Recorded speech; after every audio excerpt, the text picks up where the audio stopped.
our first episode, in honor of World Sight Day, I speak with the one and only Kern Tyson, a broadcaster who has helped me find my voice again. So we are here with my dear friend and colleague in the media industry, Mr. Kern Tyson. I'll call you Kern. keep it casual. So Kern, we'll start off the interview just by, asking you to do a little brief introduction. We know you have tons of stories and we'll get into that.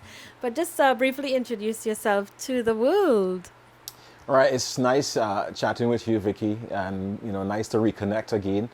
Kern Tyson, broadcaster, sportscaster, broadcast journalist, husband, friend. A lot of things wrapped up in one. But I've been a broadcaster for the last 23 years, and I've enjoyed the journey. God has been really good to me, and He has taken me into a lot of places and allowed me to really live my dream. I always tell people the job I'm doing is actually a dream job. So it's not work.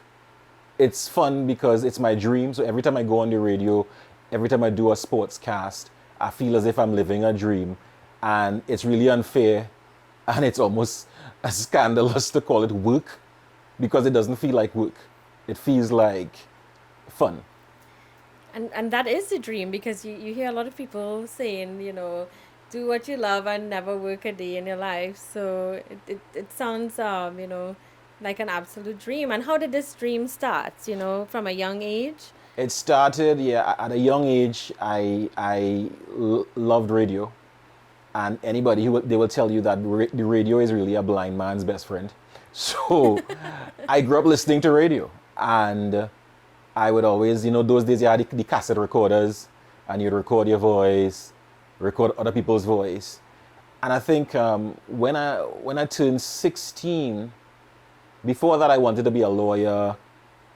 And when I turned 16, I realized, no, I want to be a journalist, and I want to be a broadcast journalist. And I began to really go headlong into that.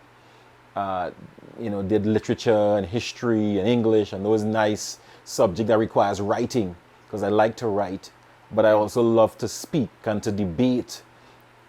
So when I finished school, O levels, A levels, I did a broadcasting course, and that was fun.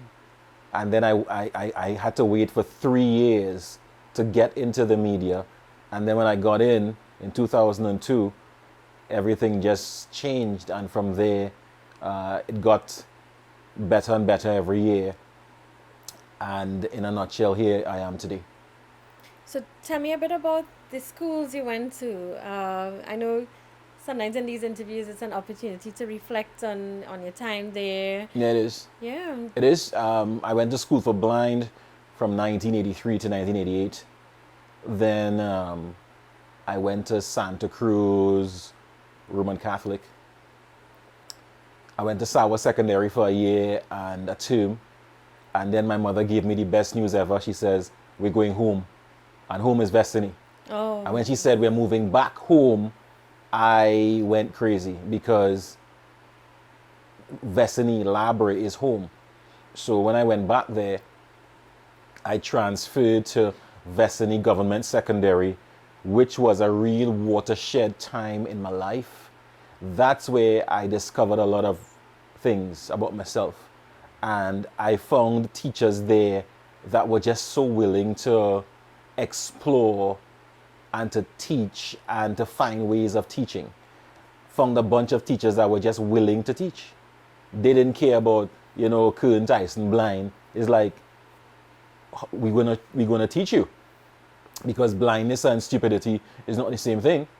Blindness and incompetence is not the same thing. So if I can teach, then we teach you. And they challenged me, like really challenged me. I had a math teacher and a form teacher, Miss Arlene Smith. And up to this day, I consider her a dear friend, a dear, like a mother. And if she calls me now and she says, I need you to come so-and-so tomorrow, I'll say anything for you, Miss Smith. And I'll find a way. Because she challenged me. I mean, really dug it out of me. And she didn't take any stupidness. She didn't suffer fools. So because of that, I had to be on my P's and Q's with her. And I had other teachers, who really gave me of their best, Miss McFarlane Walcott and a whole bunch of them, Jacob Fleury. I mean, a bunch of them just with us and worked really, really hard. And because of that, I was successful. And then I went on to A-levels. A-levels wasn't the most successful time, but again, I more excelled in drama and music at A-levels. A-levels was my kind of slack time, basically.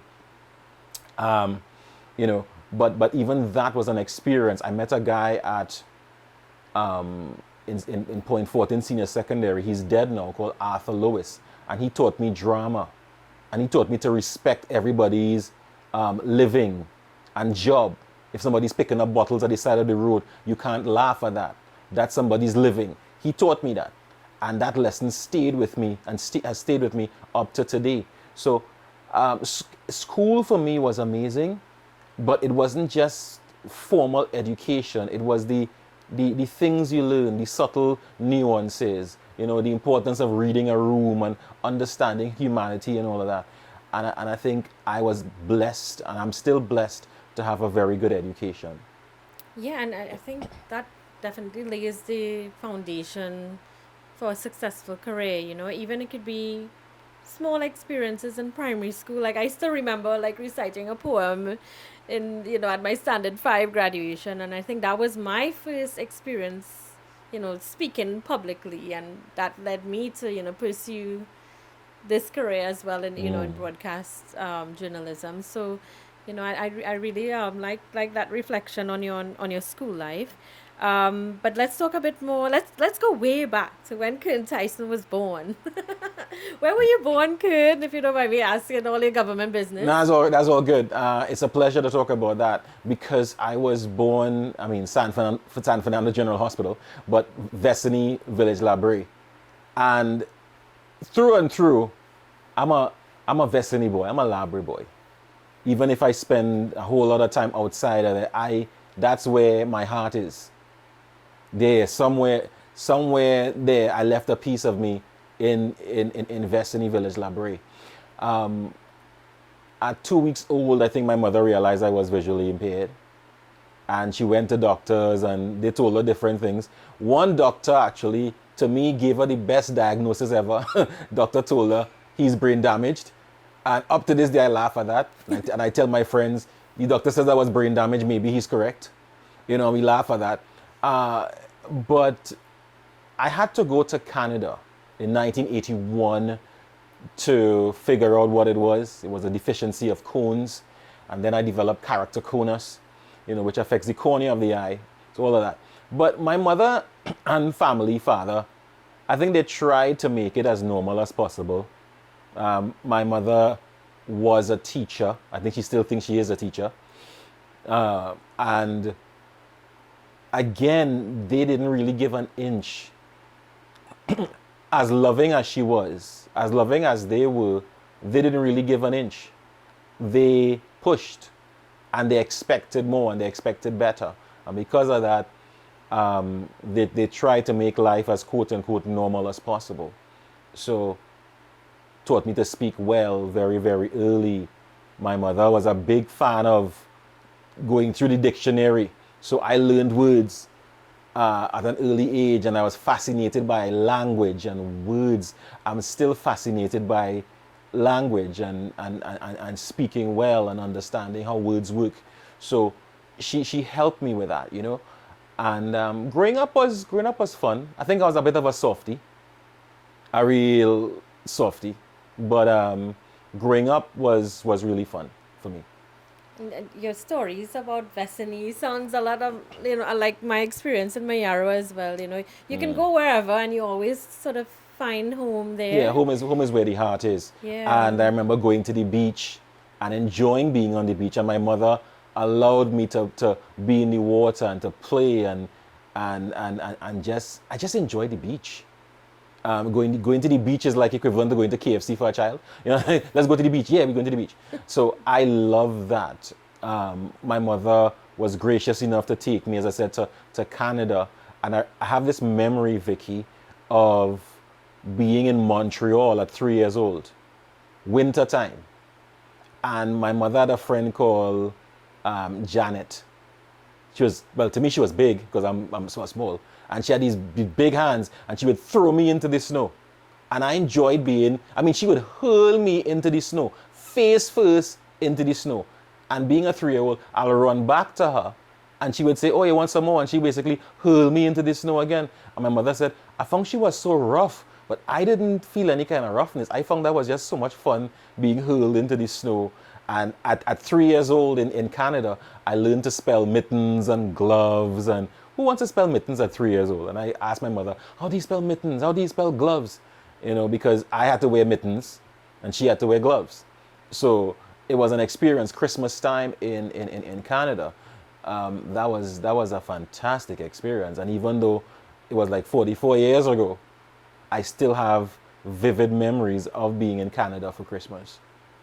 So how long did you stay in Canada? Was 3 or 4 weeks. It wasn't much, but again, it stayed there in your mind. Spending Christmas there eating candy canes and feeling the snow falling into your eyes, wearing the boots and wearing the hat and the earmuffs and the mittens and the scarf and all of that, and layers of clothing. That is something that would stay with you. God has blessed me with an impeccable memory. So I would remember things that the average person would forget. So my mother would say, I said, do you remember so and so? She said, no, I don't. How come you remember that? I say, I remember this, I remember that. And, yeah, that's life. Well, I hope I have a little bit of that memory gift. Because clearly I'm forgetting things. Let's talk about the early years of your professional days as a broadcaster. Where did you get your big break, if you want to call it that? All right, so as I said before, 3 years in the wilderness after doing the broadcasting course and thinking that was the best thing on the earth since sliced bread, I went through my, let me be biblical, the backside of the desert time. 3 years of nothingness, of promises that weren't kept, of interviews that didn't really come true in the end, prospects that just fell flat. And in 2002, I was at a kind of I want to say a lowish point maybe. And I remember being on my bed and watching Serena Williams play Venus Williams. Got a call from a lady by the name of Nicole Larson, and we became very good friends. And she says, I know you want to be on radio. We're opening a new station called Isaac 98.1 FM. Send me a demo. So I called my pastor and friend. I said, Pastor, I need to get a demo done now. He says, get ready. We're going to so-and-so place. Went and did the demo. Sent the demo in. 2 weeks after, they called me and said, come for an interview. Went to the interview. And Margaret Elcock, the late great Margaret Elcock, she's the CEO of 98.1 FM. She is skeptical. Kind, but very skeptical. Because what on earth? Why am I bringing a blind fellow on? I mean, she wouldn't say it like that because she's diplomatic. But you felt a bit of disquiet. So we did the interview. I went home. The station launched on the 31st of August. I hope the story is not long. No. So 31st of August, 1st of September, 2nd of September, 3rd of September, 4th of September. Station start. No call for Kern. And I'm like, oh God, here we go again. And on the 5th of September, a friend of mine called me, my friend Sheldon Mohammed. He says, Kern, what plans you have for this year, boy? And I said, Sheldon, I don't know. I don't know anymore. Because I always had an answer. And I cried. He didn't know I was crying. I had a soft cry on my bed. Went back to sleep because I was so depressed. Woke up at around 6 o'clock.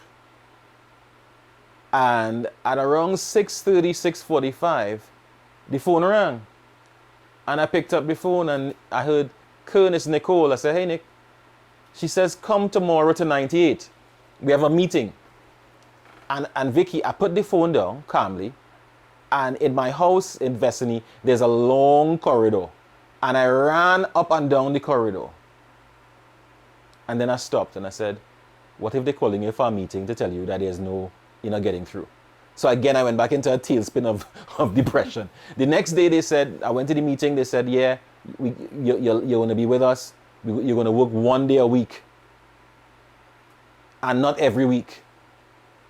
And I never missed a day. And then 2 years after, I got full employment. I was doing the afternoon, evening drive. And then, so that's how it started for me. So at 24, at 25 years old, at 4 years old, I got through. And 2 years after 26, I was doing the afternoon, evening drive.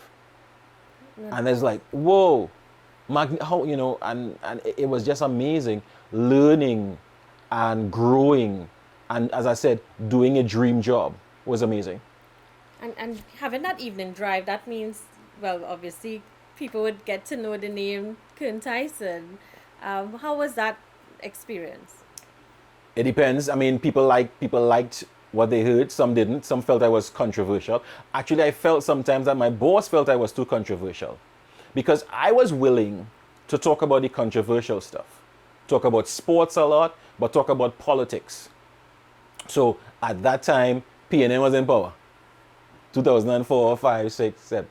And I was very critical of the government then. And UNC, I would open my mouth and say, I don't agree with this, I don't agree with that. Actually, there's a running joke. A friend of mine told me this. She says, the reason why PNM lost the election in 2010 was because of you. I said, what? Because of me? She said, yeah, because of you. You criticize the PNM. Because I always felt that as a government and as a people, we had to require more out of our leaders. So I'm not going to toe the line because everybody say, well, it's PNM or UNC. If they're doing foolishness, they're doing foolishness. And I was attracted to politics and world politics. And I think what made me a bit unique on the radio too is that I like trivia. So I would go on air and say, it's 4:15 in Trinidad and Tobago. It's 8:15 in London. It's 3:15 in Jamaica. It's 12:15 in Israel. So I always had a world view when it came to broadcasting. I didn't just see myself as a Trini, but as a citizen of the world. So I'll talk about stuff in Australia and New Zealand and Guadeloupe and wherever. I will just talk. And I think people felt that I was intelligent. I guess I played the game well enough. And people liked it. Some didn't like it because they felt I was too edgy. But I think I had more friends than enemies on radio. At least I hope so. And well, I think you mentioned your interest in, discussing politics, but have you yourself been approached or considered to be a politician in Trinidad and Tobago? No, God, no. No. Never, no party has ever approached me. One of the highlights I had in that time, in 2010, 98 always considered me a bit of a journalist. So whenever there was election time, Vicky, they would send me out to do interviews and all of that. Guess where I landed in 2010? Penal by Kamala Prasad's Besessa's office. She was not Prime Minister yet. But we drove into that area and you felt the expectation in Penal. It was palpable. And you felt as if there was going to be a shift in the country. And I was there and I walked upstairs and I wanted an interview with the lady.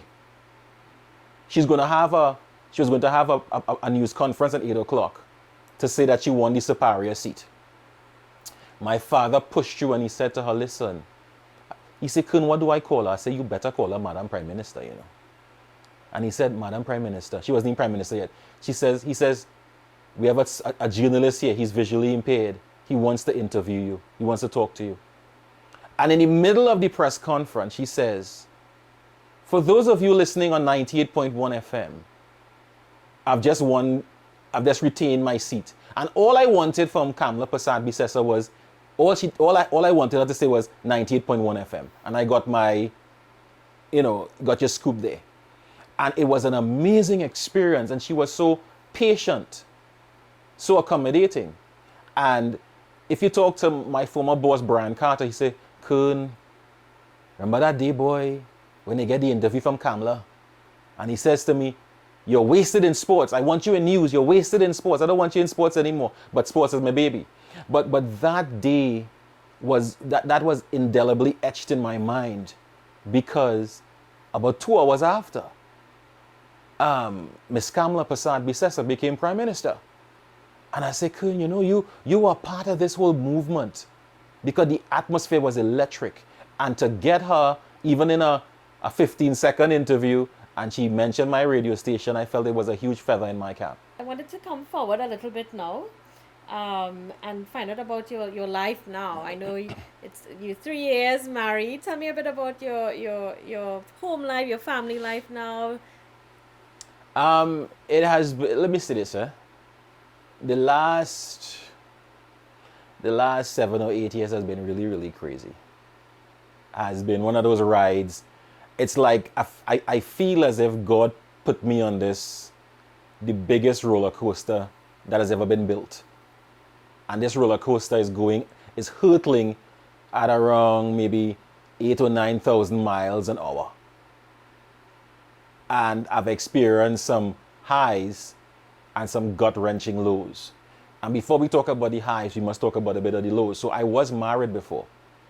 And in 2020, my first wife died. In fact, October this year makes it 5 years, right? And that whole experience, seeing her sick and praying for God to heal, and then seeing her really get sick and then dying, was tough. And then a year after that, I'm navigating through life, and I got a messenger call from a young lady who I haven't spoken to in 8 or 9 or 10 years. And she said, what are you doing? How are you going? I said, I'm okay. She said, I lost your number, but, and we just talked a bit. I said, well, send your number. And when she sent the number, I sent her a voice note, and I said, please call me. Use my number liberally and not sparingly. And when I sent the voice note to her, she responded, and she kind of laughed and blushed on the phone, and I felt something immediately. And I sent the voice note to a friend of mine. I said, listen to this. He said, who is that?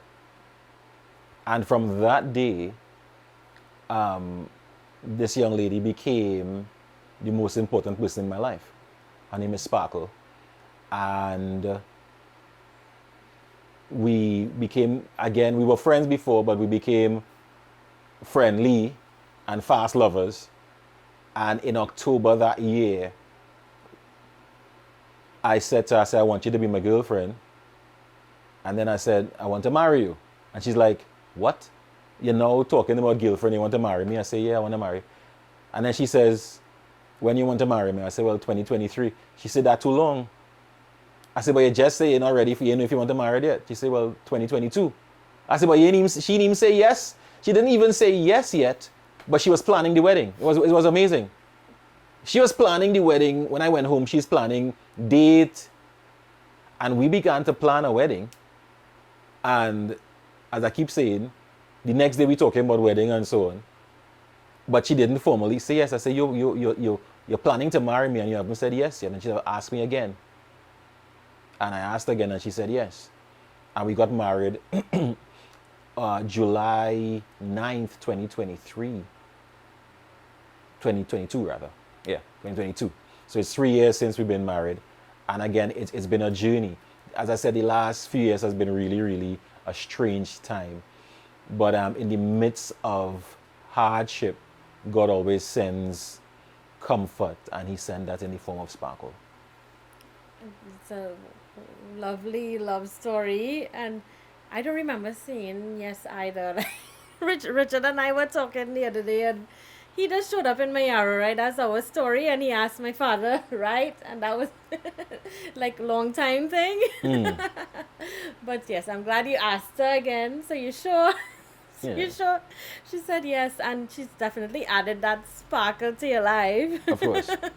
And it helps to have a companion that, understands you and able to navigate through these, especially during the pandemic, because you all would have gotten married during what we Just call COVID time. just at the end of the pandemic, when everything began to open up again, we got married, but we got together in the midst, coming onto the end of the pandemic. Yes. Well, you mentioned, your having faith in God would have guided you through that time. Can we talk a bit more about your spirituality and the importance of faith and being positive?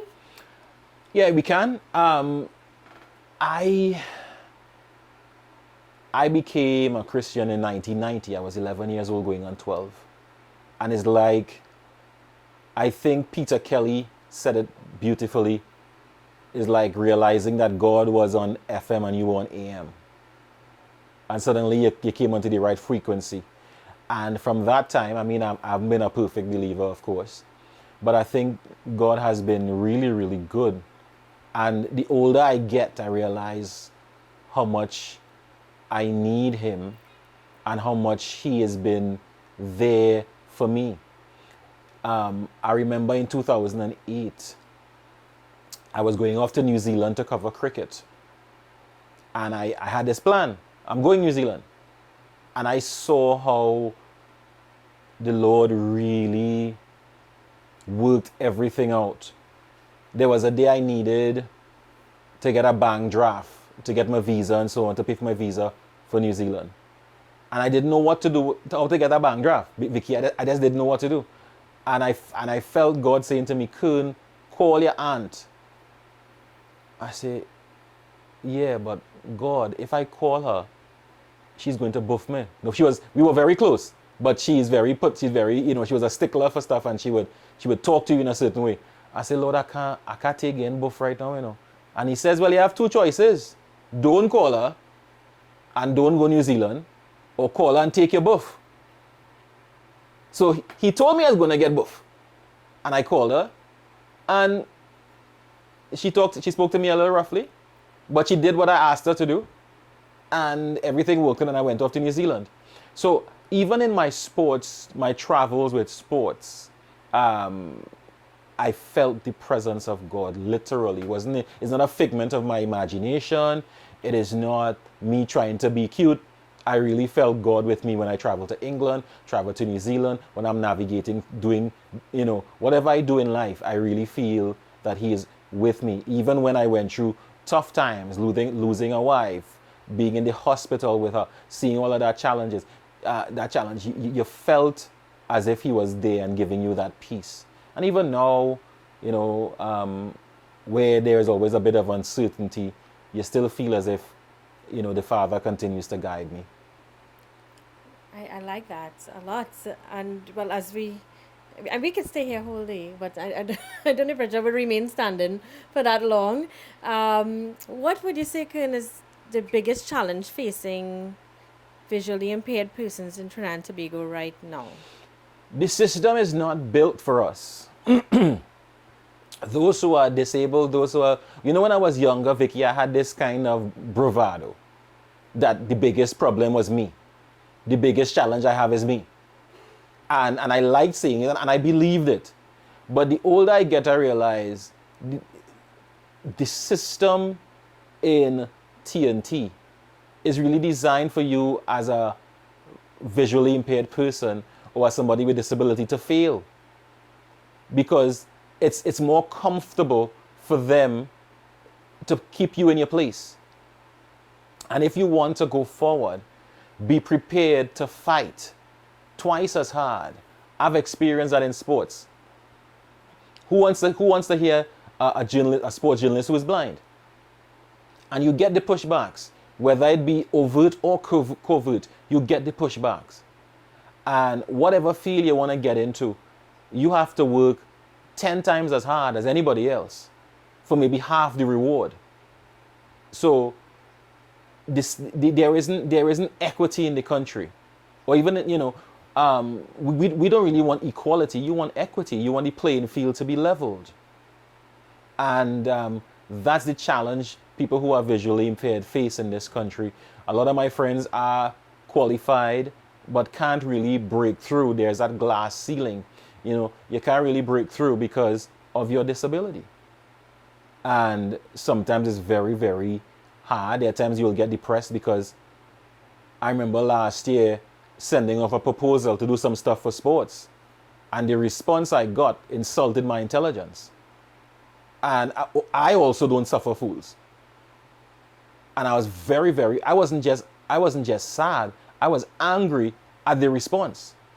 I was angry at the response when I was when a friend of mine wanted me to work in a radio station. And somebody said, no, we don't want no blind person here. Those things don't just get you sad. They get you, I became incensed. So think about other people who are visually impaired navigating and trying to navigate through that. And there is sometimes that feeling of hopelessness. But in the midst of it, there is still hope. So that's a challenge I think we face in this country. And I know you would have been an active member of the Blind Welfare Association, and even earlier this year would have campaigned to be president. Do you want to share a bit about that? Or no, you could. I mean, you know me better. I will talk about everything. Went up for the election and we were beaten. Second time. Again, we have a lot of question marks over how certain things happen at Blind Welfare Association. But again, it showed me a lot of things that people are really going through a lot in this country, especially those of us who are disabled and visually impaired. Really going through. And I saw it firsthand, the challenges that we face. Some people struggle financially. People have children and they have to work, as I said, 10 times as hard just to keep afloat. People are getting visually impaired every day, losing their jobs, losing their vision, and wondering how on earth are we going to navigate through that. So I learned a lot over the last couple of years with that, despite being beaten in the election, strongly beaten. But I learned a lot about my people at that time, in this time. And what would be your message to your people and the other people as well who are not visually impaired? How can we make Trinidad and Tobago a better place? It's just understand that people who are disabled, and I prefer to use the word disabled than differently abled, or I should say people living with disability, we are equal in the sense that we are not inferior to you, neither are we superior to you. And I'll tell you this, if this government plays their cards right and levels the playing field, you would gain so much from people who are living with disability because you have a workforce who want to work. And if you give somebody who is differently able or disabled a job, they'll most likely come to work on time all the time. They'll most likely go above and beyond the call of duty and be very loyal and work very, very hard. So we as a country, we're missing out on a huge labor force simply because you're disabled and we ain't care. And you feel that level of callousness sometimes, that when they throw a bone to you, that you should just accept it because you're blind. Take that. There was an issue a couple months ago where a young lady I know, she was trying to fight for housing for those who are visually impaired and so on. And HDC gave us some ridiculous demands. And we said to her, that ain't gonna work, you know, because most people who are visually impaired can't pay for that. And she says, you all are so ungrateful. Because, they're giving us these houses. And I'm like, they're giving us these houses. They're not doing us a favor. If you know what I'm saying. This is what we deserve. So don't make it feel as if people who are sighted and so able-bodied are doing us a favor by giving us a job. Or doing us a favor by giving us housing. Doing us a favor by fixing the roads. Doing us a favor by putting in ramps. Or by maybe doing, whatever. It's not a favor. You are a citizen of Trinidad and Tobago, and you deserve everything that everybody else is getting. And to my people, we just have to continue to fight and don't give up, because every day sometimes I feel like giving up. But there's something within me that says to me, Holy Spirit says, Kern, you have to keep on fighting. When the Bible talks about I can do all things through Christ who strengthens me.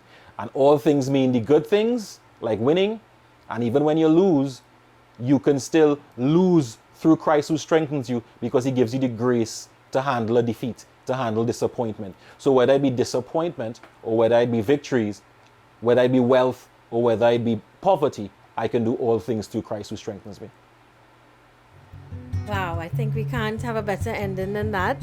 So, Kern, thank you so much for that, especially that last bit there. I think it was so inspirational. As with almost any interaction with you as a trainer, as a friend, a colleague, it's always very inspiring meeting you, and I'm glad that we had this opportunity to chat with you today. So I just wanted to say thank you so much for your time.